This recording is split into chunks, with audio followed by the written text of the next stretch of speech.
കോൺഗ്രസ് നേതാവും മുൻ ആഭ്യന്തരമന്ത്രിയുമായിരുന്ന ശിവരാജ് പാട്ടീൽ അന്തരിച്ചു. ജന്മനാടായ മഹാരാഷ്ട്രയിലെ ലാത്തൂരിലായിരുന്നു അന്ത്യം. വാർദ്ധക്യ സഹജമായ അസുഖങ്ങളെ തുടർന്ന് ചികിത്സയിലായിരുന്നു. 90 വയസ്സായിരുന്നു. ഇന്ദിരാഗാന്ധി സർക്കാരിലും രാജീവ് ഗാന്ധി സർക്കാരിലും ഭാഗമായിരുന്ന ശിവരാജ് പാട്ടീൽ ഒന്നാം UPA സർക്കാരിൽ ആഭ്യന്തരമന്ത്രിയും 1991-96 കാലയളവിൽ ലോക്സഭാ സ്പീക്കറുമായിരുന്നു. 2010-2015 കാലയളവിൽ പഞ്ചാബ് ഗവർണറായും സേവനമനുഷ്ഠിച്ചിട്ടുണ്ട്. തദ്ദേശവിധി നാളെ അറിയാം.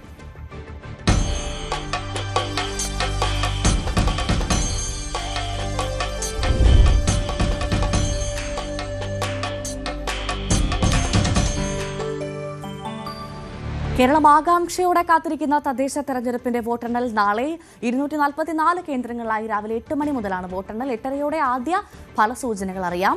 നിയമസഭാ തെരഞ്ഞെടുപ്പിന്റെ സെമി ഫൈനൽ എന്ന് വിശേഷിപ്പിക്കപ്പെടുന്ന തദ്ദേശ തെരഞ്ഞെടുപ്പ് ഫലം അനുകൂലമാകുമെന്ന പ്രതീക്ഷയിലാണ് മുന്നണികൾ.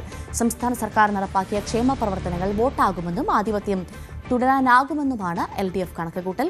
എന്നാൽ സർക്കാരിനെതിരെ ജനം വിധിയെഴുതിയതായും മുന്നണികൾ ശക്തമായ തിരിച്ചുവരവ് നടത്തുമെന്നും UDF ആത്മവിശ്വാസം പ്രകടിപ്പിക്കുന്നു. പലയിടങ്ങളിലും നിർണായകമായ ശക്തമാകാൻ സാധിക്കുമെന്നാണ് വോട്ട് ശതമാനം ഉയർന്നത് കാണിക്കുന്നതെന്നാണ് BJP പ്രതീക്ഷ പങ്കുവയ്ക്കുന്നത്. 2 ഘട്ടങ്ങളിലായി 73.5% പോളിംഗ്. കഴിഞ്ഞ തവണത്തെ അപേക്ഷിച്ച് 2% കുറവാണ് ഇത്തവണ പോൾ ചെയ്തത്.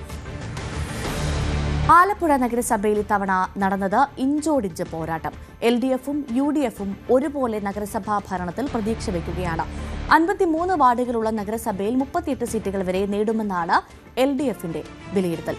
ഭൂരിപക്ഷത്തിന് വേണ്ട 27 സീറ്റുകൾ നേടി ഇത്തവണ ഭരണം പിടിക്കുമെന്നാണ് UDF പ്രതീക്ഷ.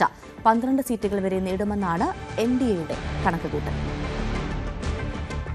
ശരണ്യ സ്നേഹജൻ വിവരങ്ങളുമായി ചേരുന്നു. ശരണ്യ, എന്തായാലും ആലപ്പുഴയിൽ ഇഞ്ചോടിഞ്ച് പോരാട്ടമാണ്. 3 മുന്നണികളും പ്രതീക്ഷയിലാണ് അല്ലെ?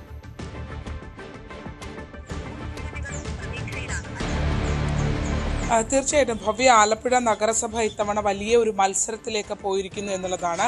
ആർക്കും കൃത്യമായ ഒരു മെജോറിറ്റി കൊടുക്കാത്ത രീതിയിലാണ് അവസാന ഘട്ട കണക്കുകൾ നമ്മൾ പരിശോധിക്കുമ്പോൾ അറിയാൻ കഴിയുന്നത്. അതായത് ഇനിയിപ്പോൾ വോട്ടെണ്ണലിലേക്ക് പോകാനായി ഏതാനും മണിക്കൂറുകൾ, ഒരു ദിവസം മാത്രമേ ഉള്ളൂ എന്ന് തന്നെ നമുക്ക് പറയാം. പക്ഷേ അങ്ങനെ പറയുമ്പോൾ പോലും ആലപ്പുഴ നഗരസഭയുടെ ഒരു കണക്കെടുക്കുമ്പോൾ അത് കൃത്യമായ ആർക്കൊപ്പം പോകുമെന്ന് വിവിധ മുന്നണികൾക്ക് അത്ര കണ്ട് അങ്ങ് ഉറപ്പിക്കാൻ കഴിയാത്തൊരവസ്ഥയിലൂടെ കാര്യങ്ങൾ പോകുന്നു എന്നുള്ളതാണ്.